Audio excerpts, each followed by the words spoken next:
Bonjour mesdames et messieurs, heureuse de vous retrouver une nouvelle fois pour votre émission Ma famille, ma vie. Alors comme d'habitude, 3 rubriques, l'info de l'expert et avec nous aujourd'hui professeur Leïla Smati, pédiatre à l'EPH Boulourine. Bonjour.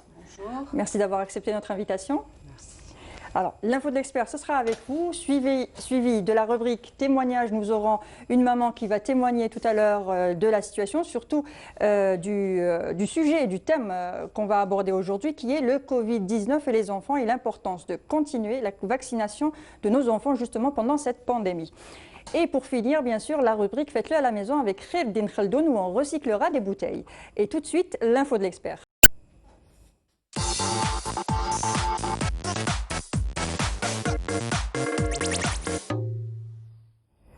Alors docteur, depuis l'apparition de la Covid-19 en Algérie, les parents hésitent à faire vacciner leur enfant, par peur de contamination ou de se retrouver dans un espace réduit avec d'autres personnes. Et aussi parce qu'au début de la pandémie, on disait que les enfants étaient des porteurs sains, donc asymptomatiques, ils aideraient à la propagation de la Covid-19. Alors avant de parler de vaccination, on va revenir un peu sur le Covid-19 et les enfants, justement. Et est-il vraiment dangereux pour les enfants, le Covid-19, la Covid-19? Alors, la Covid-19, effectivement, au tout départ, on a considéré que l'enfant était le réservoir de virus et que s'il était en contact avec les adultes, notamment les personnes vulnérables, il allait le leur transmettre avec toutes les retombées d'une personne adulte qui a une comorbidité. Et puis, en continuant les connaissances de cette maladie nouvelle qui a dérouté le monde entier, on a dit un peu une chose et son contraire, on s'est rendu compte qu'au contraire, l'enfant était beaucoup moins atteint que l'adulte, puisque dans une proportion d'adultes, dans toutes les séries mondiales, il y a entre 1 et 3% d'enfants qui sont touchés. Donc il est très faiblement touché par la maladie. Quand il est touché, il a une forme la plupart du temps ou sans symptômes ou avec des symptômes légers, que les formes graves et mortelles sont exceptionnelles. À ce jour, en Algérie, nous avons eu 2 décès qui sont à déplorer, mais vu le nombre de décès d'adultes en proportion, c'est beaucoup moins important. Et enfin, surtout, la nouveauté, c'est qu'on sait que l'enfant, au contraire, est contaminé la plupart du temps en intrafamilial. Donc, si on veut préserver son enfant, il faut faire attention à son propre environnement pour ne pas le contaminer. Il faut aussi les gestes barrières, porter un masque. Totalement. Le protéger, c'est respecter la distance entre les personnes dont on ne connaît pas le statut qui peuvent être contaminantes. Et on sait que 1 mètre, c'est la distance en dessous de laquelle ce rapprochement augmente la propagation du virus et donc le risque de contamination. On sait que l'hygiène des mains, ou si on a touché une surface contaminée, on peut avoir le microbe sur les mains et on peut, si on se touche le visage, se contaminer ou contaminer les autres surfaces que va toucher un enfant ou un autre adulte. Donc il faut se laver les mains de façon régulière. Il faut enfin surtout se protéger en protégeant la zone qui va contaminer, qui est la sphère ORL, et la bouche en mettant un masque en toutes circonstances quand on est en dehors de chez soi. Et justement, une question, est-ce qu'on peut mettre aussi des masques aux enfants? Alors, les enfants, il n'y a pas de contre-indication à le mettre. Un nouveau-né, évidemment, un petit qui ne bouge pas, il est impensable parce qu'il peut s'étouffer. Donc, c'est interdit. Sinon, dès que l'enfant est en âge de se mouvoir et de bouger, il n'y a pas de contre-indication médicale. On voit les émissions des enfants asiatiques où, à cause de la pollution et d'autres raisons, ils ont l'habitude de porter des masques et chez eux, c'est le fait. Donc, il n'y a pas de contre-indication. Simplement, le respect du port du masque. Chez un enfant qui est jeune, en âge de comprendre, et on considère ça, c'est l'âge préscolaire, rend son utilisation qui ne va pas respecter vraiment ce port. Sinon, donc scientifiquement, on peut l'utiliser. Si l'enfant accepte de le porter, il n'y a pas de contre-indication médicale, mais s'il doit le porter pour le mettre tout le temps sous le menton ou l'enlever régulièrement et le contaminer avec ses mains, ça ne sert à rien. Mais au-delà, c'est-à-dire à partir de la scolarité, et c'est le message qu'on lance à la rentrée scolaire, on ne sait pas ce que va devenir ce corona. Personne ne sait au niveau de la planète quel va être le devenir pendant l'été, au moment de l'automne, s'il va durer, s'il va s'éteindre et revenir. Donc il faut qu'on apprenne aux enfants, et je sais que l'éducation nationale est en train de travailler avec le ministère de la Santé sur ça, pour respecter toutes les mesures barrières et pour apprendre aux enfants l'utilisation du port du masque, qui doit être donc la règle à tout âge si on peut le porter. Et apprendre aussi aux adultes, parce qu'on voit déjà les adultes qui ne savent pas, qui ne le mettent pas sérieusement, sur le menton ou accroché à une oreille. Ouais. Sur la tête? Alors, Oui. si on veut l'utiliser, on l'utilise pourquoi d'abord? On le met pourquoi? Pour ne pas rencontrer le virus. Donc dès qu'on sort de chez soi, qu'on est dans un environnement où on ne sait pas la situation des personnes avec lesquelles on doit le porter en toutes circonstances. Et le porter, c'est avec l'occlusion du nez et de la bouche. Oui. Et en ne touchant pas les yeux parce que c'est une voie d'entrée aussi du virus. Donc si on a une main qui a touché une surface qui est contaminée, qu'on s'est frotté l'œil, eh ben, on va pouvoir faire rentrer, la preuve en est, c'est les manifestations oculaires de cette maladie aussi. D'accord. Et justement, quels sont les symptômes chez l'enfant? Est-ce qu'ils sont différents chez l'enfant que chez l'adulte? Alors c'est les mêmes symptômes dans le sens de la majorité des cas. C'est une maladie à tropisme respiratoire, surtout. Et il y a des variantes qui sont un peu différentes entre l'adulte et l'enfant. Mais pour les parents que nous visons aujourd'hui à travers une émission télé, on va dire que c'est le système respiratoire. C'est comme ce que les parents savent des autres virus. Donc c'est de la fièvre, c'est une fatigue, c'est un nez qui coule, c'est de la toux. Et puis après, en fonction de la sévérité de la maladie, mal dans la gorge, un petit peu dans la poitrine, une respiration qui est difficile, ce que les mamans savent chez les enfants, elles connaissent ces signes-là, on les leur apprend. Dès qu'on a eu un bébé, à la première bronchiolite, on sait ça et on sait gérer la fièvre. Donc si on sait ça, on sait ce qu'il faut faire s'il est fébrile et on sait à partir de quel moment on doit demander l'avis d'un médecin. Et donc c'est ça les gros symptômes que les parents doivent connaître pour aller chez le médecin qui après va classer la maladie et en fonction du classement, on va prendre une décision et le schéma de l'adulte et de l'enfant n'est pas le même par contre. D'accord. Et justement, où est-ce qu'on va consulter? Si on a un doute que notre enfant a été contaminé, est-ce qu'on va à l'hôpital ou est-ce qu'on se dirige? On va chez son médecin traitant. D'accord. C'est lui qui va nous rediriger vers... Le médecin traitant. Si c'est le médecin du centre de santé, c'est lui. Si c'est à la polyclinique, c'est lui. Si c'est un médecin privé, c'est lui. Si c'est une autre structure. La personne qui a l'habitude de voir l'enfant, c'est elle qui fera le tri. Nous avons des recommandations enfants qui viennent du ministère de la Santé où il y a dans le moindre détail ce qu'il faut faire devant n'importe quelle situation, quel que soit son grade.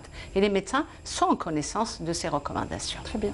Donc revenons à la vaccination justement et l'importance de la vaccination. On voit que beaucoup de parents hésitent à emmener leur enfant faire leur vaccin tout simplement par peur ou par ignorance, on ne sait pas. On ne sait pas si ça continue, si on continue à donner les vaccins, parce qu'il y a eu pas mal de questionnements. Au début, quand on a commencé le confinement, on s'est dit, si tout le monde est confiné, on arrête les vaccins aussi, comment que ça se passe? Qu'est-ce qu'on doit faire? On reste à la maison? On sort?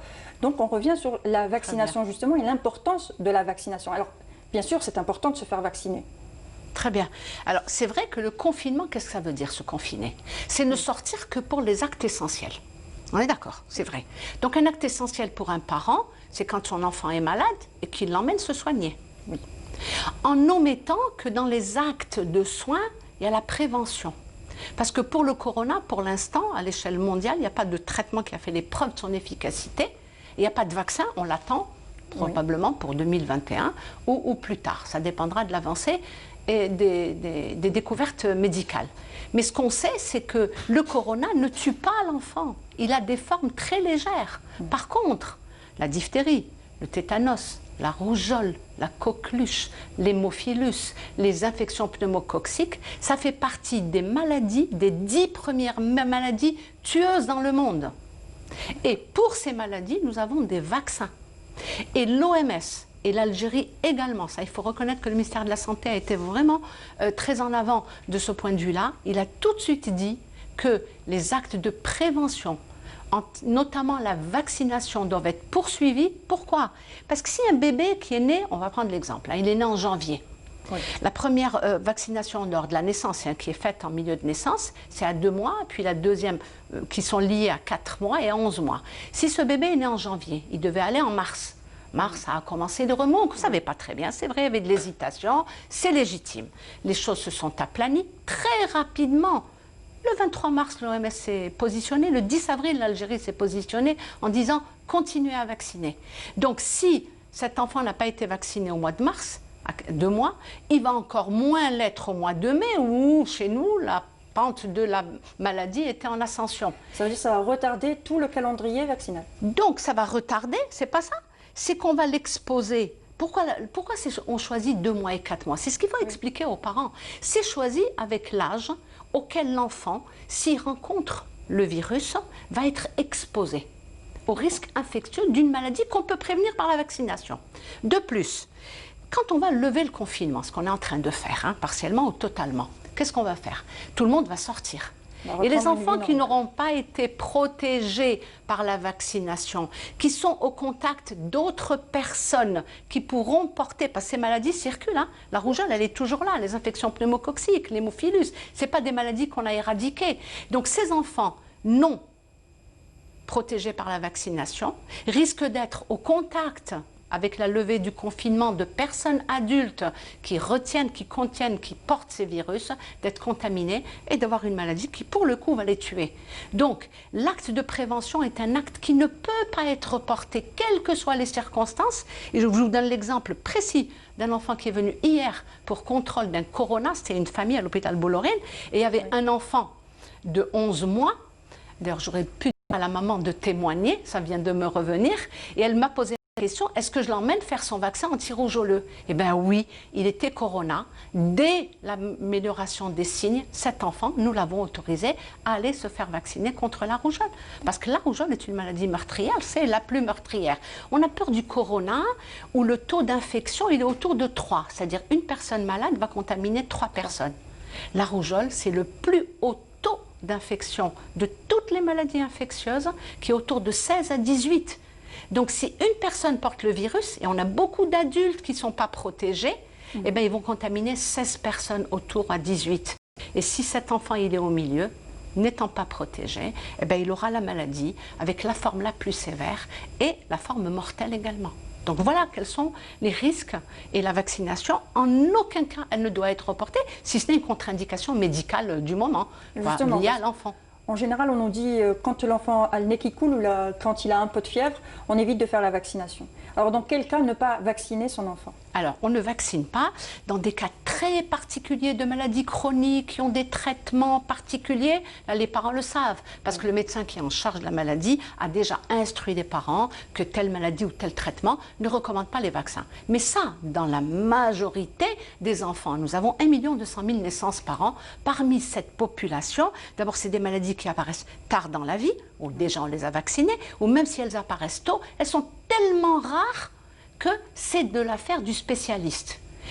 Pour le reste, un enfant fait des infections dans l'année, c'est normal. Il faut qu'il fasse son expérience immunitaire en rencontrant les virus habituels, ce qui lui permet de se protéger. D'ailleurs, c'est pour ça que les enfants font moins de corona avec ce SARS-CoV-2, parce qu'ils rencontrent déjà les autres coronas et que ça lui donne une protection vis-à-vis de ce corona. C'est une des explications pour lesquelles l'enfant est moins touché actuellement. On est d'accord. Mais cet enfant-là, actuellement, si il est malade, c'est seulement s'il a plus de 38,5 de température qu'il ne se fera pas vacciner. Donc un petit nez qui coule avec une température qui ne dépasse pas 38, surtout à cette période où les déplacements sont limités et précieux, si on s'est déplacé vers le centre, il ne faut pas rater l'occasion de protéger un enfant. C'est ça le message que les parents doivent avoir concernant la vaccination en période de Covid.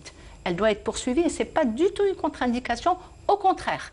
Au contraire, il ne faut pas attendre parce que ce qui est dit maintenant, c'est que ce qu'on redoute, c'est d'un des problèmes post-Covid, en dehors de ceux qui sont actuellement annoncés, c'est des épidémies de maladies à prévention vaccinale. Donc l'Algérie, elle a un très beau programme, c'est un investissement financier très lourd du ministère de la Santé, donc il ne faut pas rater cette occasion. Il faut maintenir ce qu'on fait depuis 51 ans, puisque hier, le 17 juin, c'était la date anniversaire du premier décret qui a rendu la vaccination obligatoire et gratuite en Algérie. Donc il faut que chaque parent dise que c'est pas que son affaire, c'est l'affaire de tous, parce que protéger un enfant, puis l'autre, font que quand 90 à 95% des enfants sont protégés, eh ben, la maladie, elle va avoir du mal à s'implanter, et en tout cas les épidémies à ces taux-là, on ne les aura pas dans ce pays. D'accord. Donc le risque est clair, c'est de se retrouver avec une autre épidémie une fois que le coronavirus sera, on ne sait pas, sera plus là. Si on accumule les populations d'enfants, parce qu'ils vont continuer à naître, hein, parce que si la médecine elle a été touchée, la néonate elle n'a pas été touchée, les mamans elles ont continué à accoucher. Hein. Donc le nombre de naissances il ne va pas être impacté par ce corona. Et donc si on accumule des groupes d'enfants non protégés, Au moment de les récupérer, est-ce que les centres de santé vont avoir la capacité de vacciner le double? C'est pas possible techniquement. Ils sont déjà pleins avec ce programme. Si on ajoute des populations qui ne sont pas vaccinées, eh ben, on va être mis à mal et on ne pourra pas les récupérer. Les parents vont se plaindre que les rendez-vous sont éloignés parce que la logistique veut que maintenant on mette une distance de 1 mètre, qu'on fasse rentrer un patient Justement, à la comment fois. ça se passe pendant les vaccinations? Comment la procédure a-t-elle beaucoup changé ou comment Elle ça se est passe? en théorie prévue. Oui. C'est-à-dire que c'est les mêmes règles que partout. On évite de faire rentrer 2 personnes à la fois. On évite qu'elles se rencontrent parce que c'est des enfants plus pas malades. On vaccine l'un après l'autre. Donc on organise. En fonction, chacun est libre. Il a les règles d'application et puis en fonction de l'environnement dans lequel il est, des capacités de mettre des salles d'attente ou non, il va adapter l'organisation de son système de vaccination aux mesures barrières qui sont les mêmes que pour toute la population. Il n'y a rien de particulier dans la vaccination par rapport au corona qu'on rencontre ailleurs. Oui. Donc on récapitule. Oui. On récapitule. Donc l'importance de la vaccination. Il faut se faire vacciner parce qu'on peut se retrouver dans une autre forme d'épidémie une fois qu'on sera déconfiné, que les enfants reprendront le chemin de l'école, de la crèche. Donc ils vont se regrouper à nouveau, ils vont partager leur virus, leurs bactéries, tout cela, et on risque de se retrouver dans une autre épidémie. Donc vaccinons, c'est important. C'est fondamental, c'est un défi sanitaire mondial et c'est la responsabilité de chaque parent de mener son enfant vers une bonne santé, et sa bonne santé, elle passe par la vaccination contre les maladies graves et mortelles qui sont inscrites au calendrier national algérien. C'est un impératif et c'est l'affaire de chacun. Très bien. Donc on ne vaccine pas si on a un 38,5, on ne vaccine pas. On va vers son médecin. Si on n'a plus de 38,5, parce qu'il faut identifier quelle est la cause de cette maladie. Et le médecin décidera du report. Et si c'est un report de quelques jours. Hein, parce que la température des maladies virales, c'est 4-5 jours. Hein. On ne reporte pas d'un mois non plus. Et on ne bloque surtout pas. Donc il faut donner la possibilité d'une consultation et d'une appréciation par le médecin. Mais pour les parents, moins de 38,5, de toute façon, dans les centres de vaccination, il y a un tri par le médecin, il y a une consultation préalable, et le médecin du centre de vaccination, il sait quelles sont les indications de report momentané à la vaccination. Ce n'est pas une contre-indication, c'est un report totalement momentané. Très bien, merci. Donc merci pour toutes ces informations. Et tout de suite, nous allons passer à la rubrique témoignages.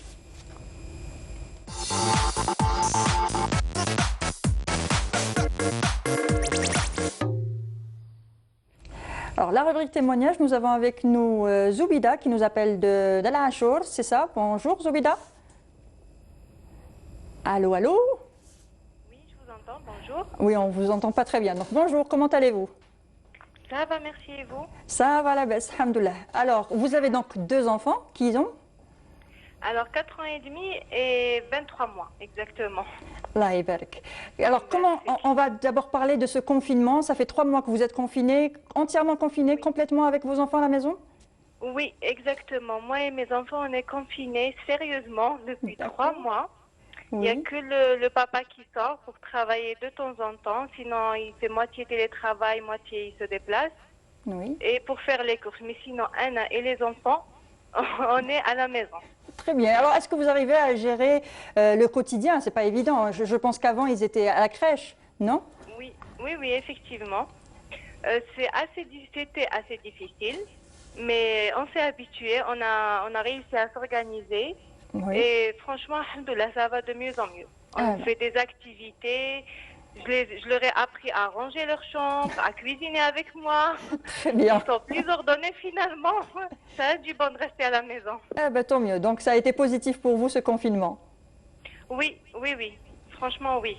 Et alors, et tout, ça s'est très bien passé, alhamdoulilah. Ah ben, alhamdoulilah, tant mieux pour vous, tant mieux. Alors, avec nous, sur le plateau, professeur Leïla Smati, qui est pédiatre à l'EPH Boulourine aussi, si vous avez des questions par rapport au Covid-19 justement, est-ce que vous êtes réellement bien informé par rapport au Covid-19 et les enfants? Pour le moment, on sait que ça reste très dangereux, que c'est risqué. Par exemple, j'ai ma mère qui est diabétique, donc on évite vraiment de la voir. D'accord. Surtout pour les enfants, parce qu'au début, ils nous avaient dit que c'était des porteurs sains. Oui. Donc, on avait très très peur. Maintenant, on ne sait plus vraiment. Surtout que, comme ça a pris du temps, Oui. donc on relâche un petit peu. On n'est plus assez... Aussi rigoureux qu'au début. C'est ça, c'est ça. Et même le manque qui s'installe de plus en plus. Oui. Donc, c'est difficile de résister. Et c'est vrai qu'on ne sait plus comment faire. Vraiment, on ne sait plus. Est-ce que classe, on peut juste, avec le fait de ne pas s'embrasser, mais on peut se voir quand même? Ou bien non, même ça c'est risqué, on ne sait plus en fait. Justement, docteur, est-ce qu'on peut se voir, est-ce qu'elle peut justement aller voir sa maman et puis emmener les petits-enfants voir leur grand-mère ou pas en gardant une distanciation? Comment que ça se passe? Je vous dis, au départ, on a considéré que les enfants allaient contaminer les grands-parents notamment, et à l'étranger, on a dit qu'ils ne voient pas les grands-parents pour ne pas les contaminer. Donc, une personne qui est âgée, qui est vulnérable par la maladie qu'elle a, notamment respiratoire ou métabolique ou cardiaque ou autre, c'est plutôt les adultes qui iront la voir qui risquent de la contaminer. Ah d'accord. D'accord, que les enfants qui, eux, vont être contaminés au contact des adultes qui sont avec eux. Mais simplement, c'est vrai que sur le plan psychologique, il est difficile d'expliquer à un enfant de ne pas voir ses plus proches parents qu'il aime le plus. Mais la distanciation, le port du masque, l'hygiène des mains, elle est tout aussi importante que le port du masque. Oui. Parce que si on a touché, si quelqu'un a toussé, pas vous, mais vous êtes passé dans une surface où il y a eu des projections de gouttelettes qui peuvent rester, certaines de quelques minutes à plusieurs heures selon le matériau de cette surface, et qu'on a mis sa main dessus, et ben, dès qu'on la met sur son masque, on a contaminé. Si on a enlevé son masque, touché ses yeux, on a contaminé. Et donc, après, on a touché son enfant, on peut le contaminer. Donc, si on respecte tout ça, bien entendu, il n'y a pas d'impératif absolu, scientifique, à ne pas du tout voir la famille. Mais tout ce qui est accolade, embrassade et tout, sachant qu'on peut être contagieux dans cette maladie, contrairement à l'ancien SARS-CoV qu'il y avait, contrairement à la grippe, on peut être contaminant avant l'apparition des symptômes. Donc tant qu'on est en période active de transmission, et l'Algérie est toujours en période active de transmission, les mesures barrières doivent être respectées dans leur entièreté sans discussion aucune. D'accord. Ça va être difficile de dire à un petit enfant, un bébé de 23 mois, de ne pas embrasser sa mamie. Oui, ben c'est ça. Voilà. Donc c'est un dilemme sur lequel, mais sa mamie, c'est si quelqu'un lui a donné le virus, si elle est totalement confinée, si elle a été contaminée par un adulte, elle peut le transmettre à l'enfant et pas l'inverse. L'enfant n'est pas contaminant. D'accord. Donc, on se rassure, les enfants ne sont pas contaminants. Ah non, mais ça a été étudié. Ça a été étudié dans de grands pays développés où on a vu des enfants qu'on ne savait pas, porteurs du SARS-CoV-2 qui donne la Covid-19 et qui se sont déplacés et qui ont été en contact avec des centaines de personnes adultes et enfants. Il n'y a eu aucune contamination secondaire par rapport à ces enfants-là. Donc c'est l'inverse. C'est si eux sont contaminés que par les adultes. Donc c'est les adultes qu'il faut plutôt encadrer. Très bien. Donc Zoubida, est-ce que vous avez fait justement les vaccins de vos enfants? Est-ce que vous avez fait tous les vaccins de vos enfants et à leur date prévue? Alors oui, effectivement, pour mes deux enfants, j'ai été très stricte à cheval. Oui. J'ai jamais raté mon rendez-vous. J'ai fait pour les deux, que ce soit la grande ou le second. Oui. Sauf que quand j'ai fini le processus complet à mon deuxième enfant, ils ont vérifié le BCG, d'où ils n'ont pas trouvé la trace. D'accord. Donc à l'olé, il faut le refaire et c'était juste avant le confinement. Et vous l'avez refait? Non, je ne l'ai pas refait parce que dès que les premiers temps, on avait vraiment peur et tout. Donc, comme je vous ai dit, je suis restée vraiment confinée.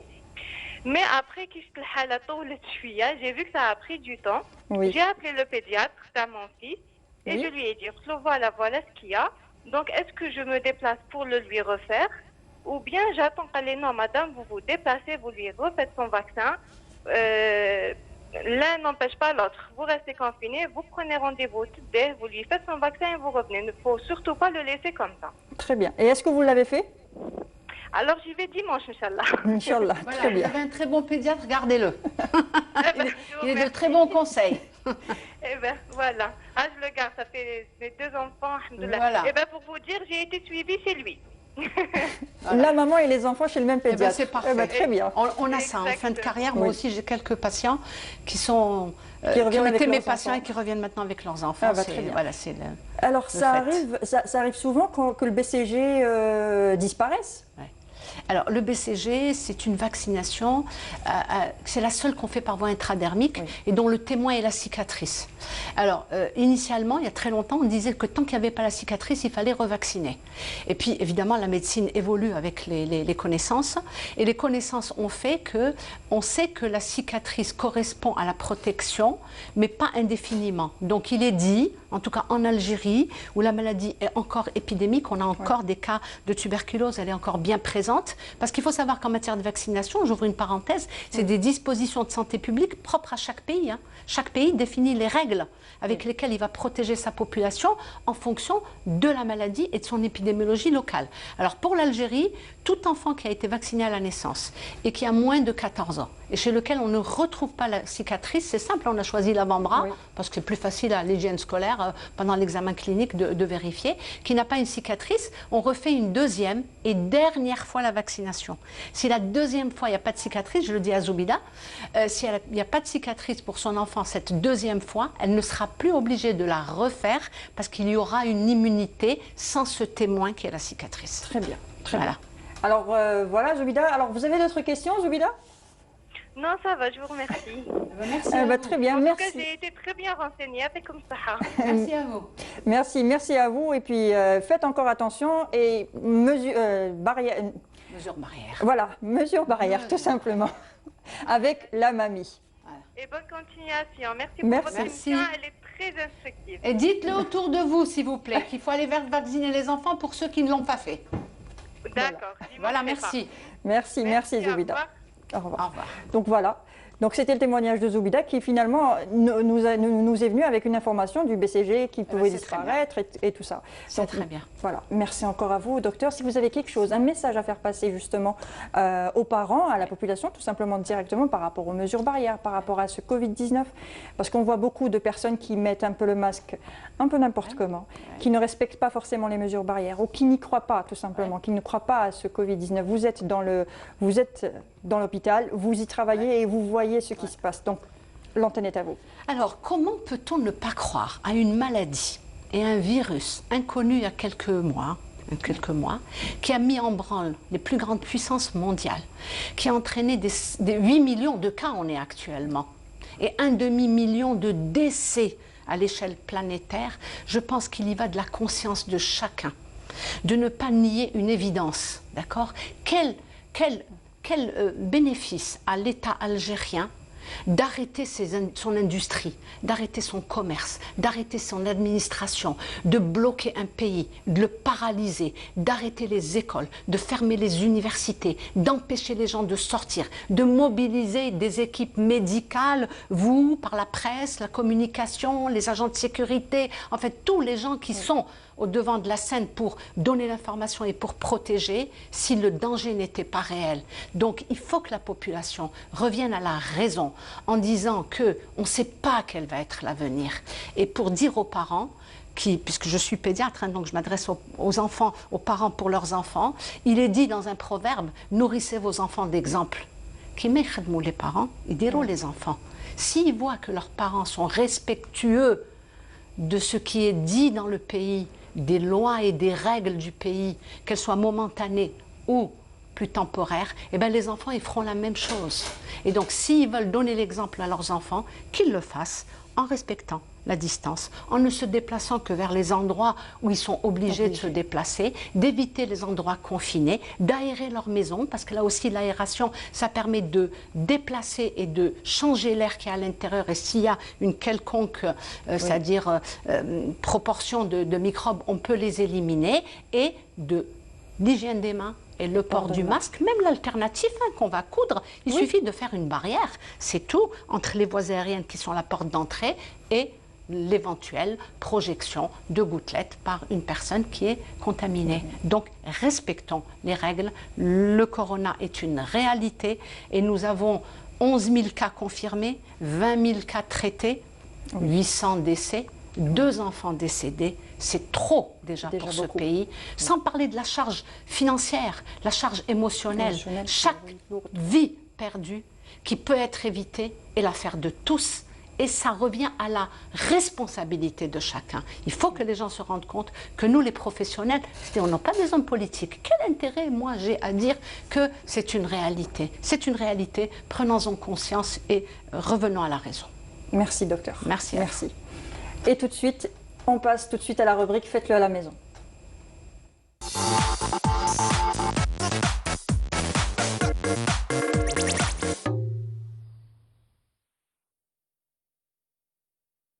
Alors, de retour sur le plateau de Ma famille, ma vie pour la rubrique Faites-le à la maison, faites-le chez vous avec Reb Dekrildoun. Khero, bonjour. Bonjour Mounia. Comment vas-tu? Voilà, trop bien, alhamdoulilah, la base. Alhamdoulilah, ça va, ça se passe bien? Bah écoute, super, peinard. Ah bah tant mieux.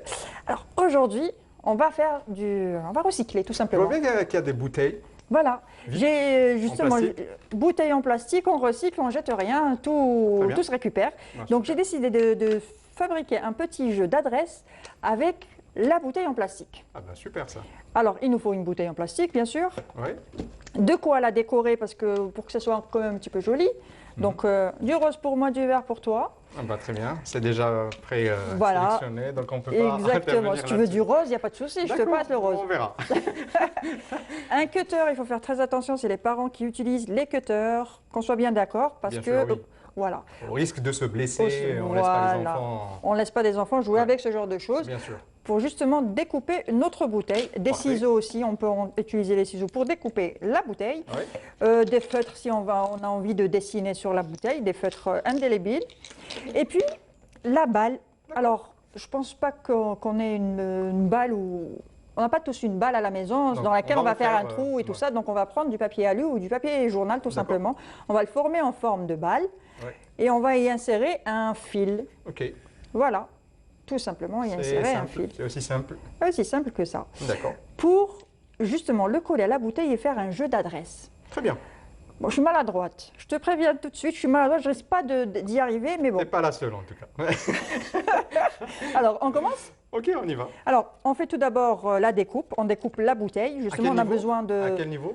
on a besoin de ça à peu près. À peu près une dizaine de centimètres, Voilà. voire même 12, 13. à peu Voilà, près. 12 cm à peu près, juste D'accord. pour en faire une sorte de cône comme ça qu'on va Très bien. utiliser. Dans laquelle je pense que la balle va atterrir. Va atterrir à l'intérieur. D'accord. Ok. Donc, on fait une petite fente avec le cutter. On rappelle encore une fois que c'est aux parents de faire ça. Exactement. Donc, Oui. une petite fente au cutter. Et on continue avec Le ciseau. Le Moi, je pense ciseau. que je vais le faire avec le cutter. le cutter directement. Je pense, Très oui. bien. Donc, on découpe notre bouteille Ok. comme ceci. Crac, crac, crac. Et voilà. Déjà qu'on a les rainures, donc c'est aussi ça. Ça aide. Ça aide pour faire la découpe droite. Voilà, la découpe est faite. Et bien. justement, pour se protéger Ouais. de cette Des blessures, partie-là parce qui que pourrait nous Qui est un peu blesser, tranchante, à vrai qui est dire. un peu tranchante, exactement, on Ouais. pourrait se griffer avec ça. Donc, on va mettre un petit autocollant. Là, c'est du papier mousse autocollant. On peut mettre simplement du scotch coloré ou du scotch simple, transparent. Très Et on le colle tout Oui. autour, Super. justement pour avoir une protection, on va le faire. Ça décore. Et ça décore. Moi, j'ai pris du rose, soit du vert. Ouais. Ça nous fait une petite déco. Ouais. Et en même temps, ça nous protège. Voilà. Hop, hop, hop, hop, hop. Voilà. Bon, Et bien évidemment, il y a les petites gouttelettes d'eau à l'intérieur. à l'intérieur, On parce que c'est des a bouteilles oublié d'eau. d'essuyer, donc ça ne fait rien. On ne peut pas essuyer une bouteille. À l'intérieur, une fois découpé. ça, on fait. Ouais, une fois découpée, oui, vous pouvez Ouais. essuyer, c'est clair. Et voilà. Donc, on risque pas de se couper avec ça. Ouais, t'as raison. Voilà. Tranquille. Alors, comment on va attacher la balle? Ok. On va prendre le bouchon, on va dévisser, on va faire un petit trou dans le bouchon. Donc on va le trouver. On va trouer le bouchon avec soit le cutter, soit le ciseau. Alors, tu fais le trou. Ouais, Tu d'accord. commences toi le premier. Voilà. Fais Et avec- attention parce que ça. Ça peut glisser, donc Oui. bien sûr, c'est les parents qui font ce genre de manipulation. Oui. Je fais la même chose, un petit trou, tac, tac, tac. Voilà, voilà. Très bien. On introduit le fil Donc là, on n'a pas vraiment mesuré le fil, mais il faut pas que ça soit trop long, parce que ça va être difficile à Ça va mettre déborder. dedans. On est sûr qu'on va perdre. On va Et avoir c'est- du mal. C'est ce que tu attends aujourd'hui. Moi, je vais perdre, c'est sûr. Non, mais moi, je suis franche, hein, je vais perdre. Donc moi, je vais D'accord. diminuer un peu du fil, comme D'accord. ceci. À peu près une vingtaine de centimètres. Voilà, une vingtaine de centimètres, ça va. OK. Alors, on fait un nœud OK. pour que ça tienne, justement, pour Ça que ça ne tient. s'enlève pas. Et on peut ajouter un petit bout d'adhésif. D'accord. Si ça passe quand même, on peut ajouter un petit bout d'adhésif à l'intérieur. On va Ok. ajouter un bout d'adhésif, je pense, Oui. pour faire que le fil reste bien Attaché collé. et accroché à l'intérieur. Voilà, donc Super. je pense que je vais rajouter l'adhésif. Apparemment, même pour moi, je pense que... Parce qu'on a fait des trous un peu plus... Un peu plus grand que la ficelle, voilà. La ficelle, donc... Voilà, comme ceci, on a collé le fil. Voilà, comme ça le fil ne risque pas de De ressortir. ressortir. Voilà. Super. Et ensuite, Ah, on va... on revisse.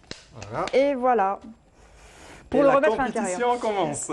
On peut décorer. Attends, petite Oui. décoration. Ah d'accord, moi je suis... Ah, tout de suite la compétition. Ouais. Hop là. Attends. Je suis arrivée du premier Oh, je coup. suis très mauvais. Tu y es presque.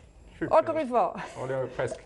Voilà. Ah, Vous parce pouvez Parce que je sais pourquoi, parce que c'est un peu lent. un peu plus long que le mien. Ouais. Le mien, c'est beaucoup plus facile. On peut toujours décorer notre petite bouteille en D'accord. faisant des vagues, en faisant des petites fleurs, en faisant pas mal de choses. Vous prenez des marqueurs indélébiles.